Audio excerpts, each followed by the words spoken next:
Yo, what's up guys, welcome back to another video on my channel. This is a match preview for our final pre-season game.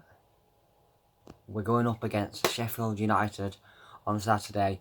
This is the final pre-season game for the Reds before the season starts a week on Saturday.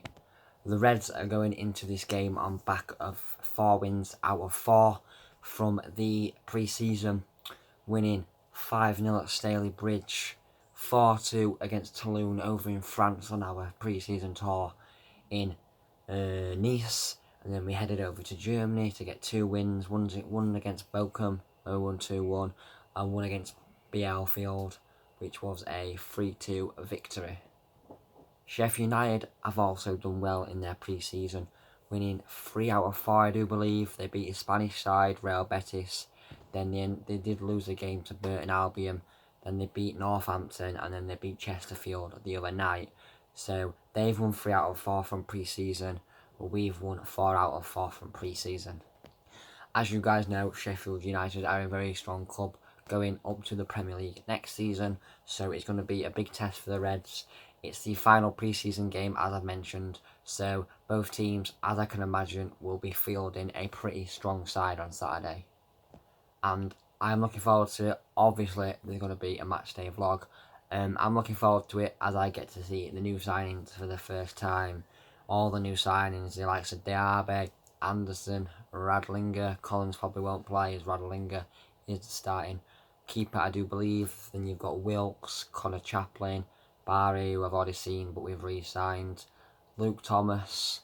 That's 8. Who else do we sign? Let's see if I can remember them all.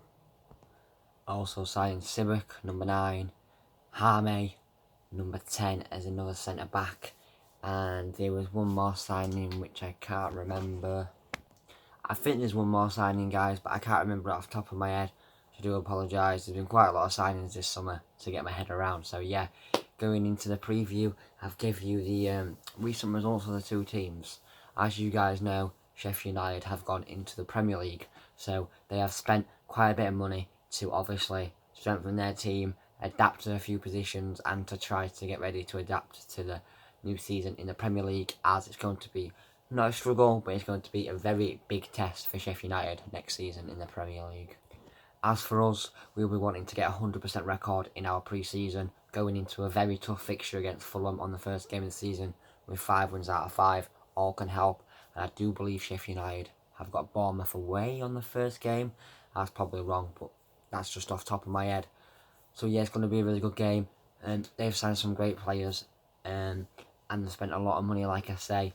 They're linked with players like Leroy Fer and another good centre mid, which I can't remember. They've also signed a guy called Freeman, I do believe, from QPR, I think it was, a centre midfielder. They also signed the striker that they not loaned, but 10 million that they bought from Bournemouth. I can't pronounce his name, I'm not going to butcher it. Coloured lad, black guy, striker from Bournemouth. Some Sheffield United fans are happy. Some Sheffield United fans are saying it's not very good because he's only scored 3 goals in however many games, which he has been sat on bench behind Wilson and King at Bournemouth, so it's not too easy for them. They've signed him, and they also signed, another signing was the Callum Robinson from Preston North End, a attacker slash winger, I do believe. Another good signing. So that's 3 off the top of my head. I know they've signed more. Oh yeah, the main one, which I somehow forgot. Is it Jag? I get mixed up with the centre backs. I think is it Jagielka. Yeah, Jagielka going back to where he came from. Only on a 1-year deal, I do believe, but that's pure experience at back. He used to play for Everton, and he's got his England caps as well. So that's pure experience at the back for them, along with the likes of players that they've got with Norwood, Billy Sharp up front, Henderson in net that they're supposedly meant to be loaning back from Man United, I do believe is that. So they was fielding quite a strong side at the weekend. My predicted line for the weekend will be Radlinger in goal, as I do believe he's going to be our main starting keeper. Pilinos looks like he should be coming back. He didn't come on the pre-season tour, but it looks like he should be fit. If not, it should be either Sibuk or young Ben Williams at left back. Anderson and Diaby as the centre backs, which I'm looking forward to see how the defence lines up against their strong attack with Robinson. That guy from Bournemouth that I can't pronounce his name, and Billy Sharp, very good attacking line. It's going to be a test for our defence, and I will play. I'll probably put Jordan Williams at right back over Cavare. The usual Mowat and McGinn in the midfield. I like Mallet Wilks, so I'll start Mallet Wilks outside. I would put Brown on the right, but he's injured, as well as Dougal and Green and Pillianos, but Pillianos is one of the first ones to come back. Then it's Green, then it's Brown, then it's Dougal.